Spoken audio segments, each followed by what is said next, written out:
Just wanted to use this video to give a little bit of an update on my concussion. Doing better. Last week was pretty rough.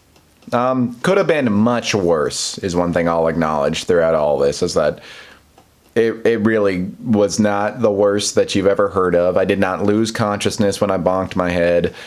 Never had problems of, severe vomiting. I mean, I never, gosh, you just hear horror stories, but, and unfortunately those horror stories feed into when you're having some concussion symptoms, you start thinking about all those horror stories and suddenly, your symptoms start seeming a whole lot worse. You're probably, I'm placeboing myself into some nasty places.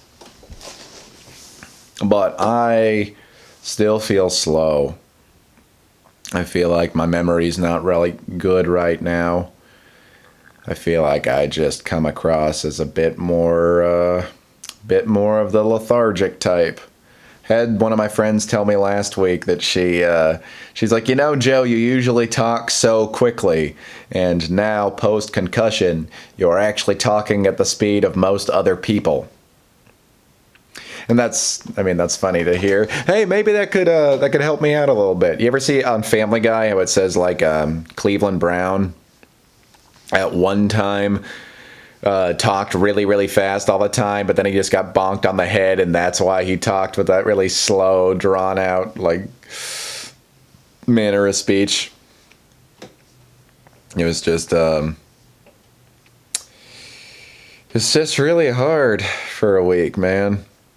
I was like even slower functioning than I am right now. And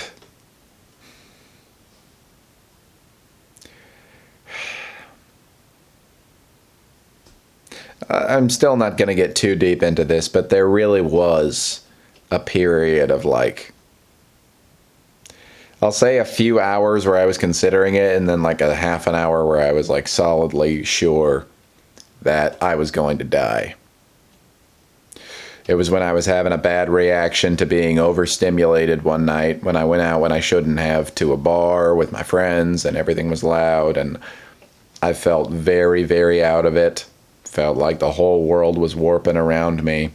And then I got to I got inside, lying on a couch, and I started thinking about Liam Neeson's wife, that story of like how she was like skiing and then she hit her head and she got up and was able to talk to people and function okay for a little while before eventually falling unconscious, and then she went to the hospital and she died.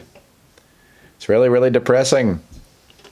And I started thinking about that because this was, several days after I had gotten the concussion, which might have been a good sign that like I'm probably going to pull through this, but at the same time, it was like, dang, I could be one of those stories of like seemed like he was fine and,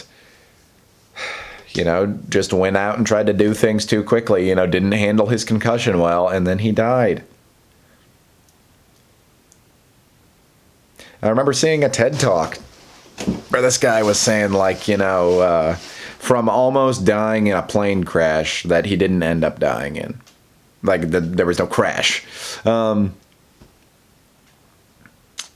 He was like, dying's not scary, it's just sad.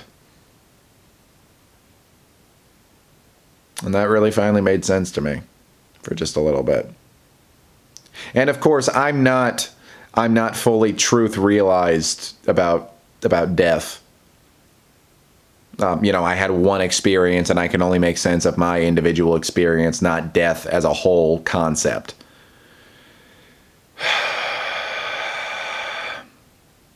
But yeah, I felt the real sadness of it and thought about things that I want to say to people or just generally things that I want to do. And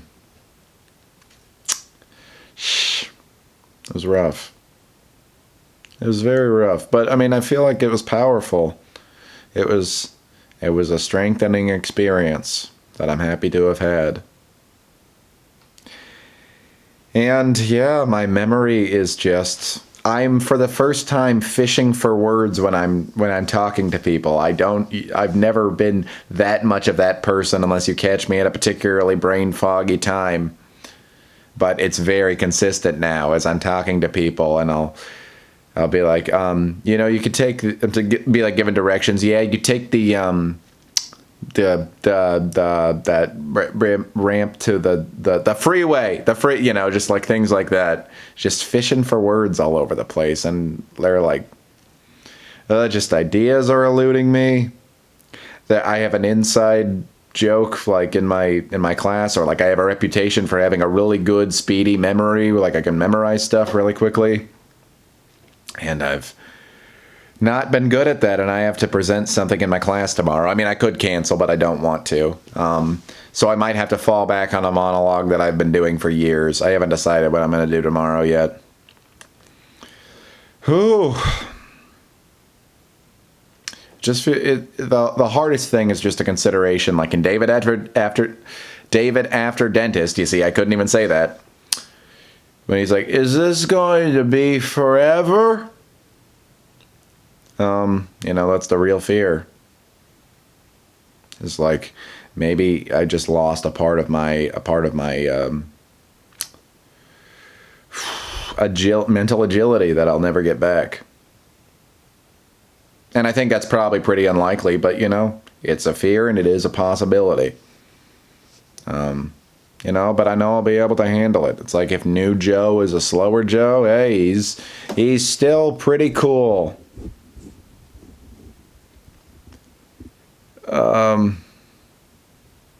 Even if he can't think of a way to end the video,